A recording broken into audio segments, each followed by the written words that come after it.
Welcome to the Learning Pines YouTube. We hope this video helps. In this video, I will show you how to easily replace your Toyota Tacoma key fob battery. This simple guide will help you get your remote working again in just a few minutes, saving you a trip to the dealership. You'll only need a couple of common household items to complete this quick and easy maintenance task.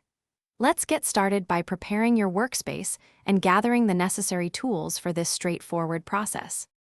First, if your key fob has a physical emergency key, press the release button and slide it out. This often reveals a small slot.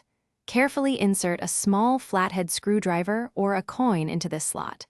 With a gentle twist, the two halves of the key fob should begin to separate.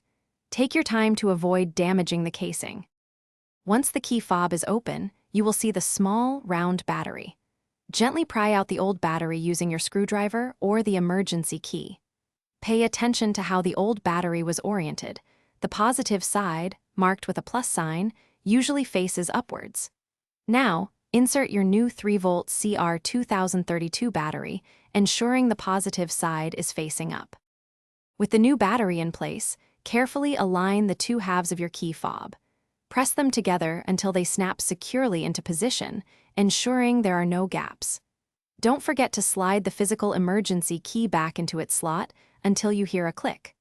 Finally, test your key fob by locking and unlocking your Toyota Tacoma to confirm it's working correctly. Thanks for watching. Consider subscribing if we helped you.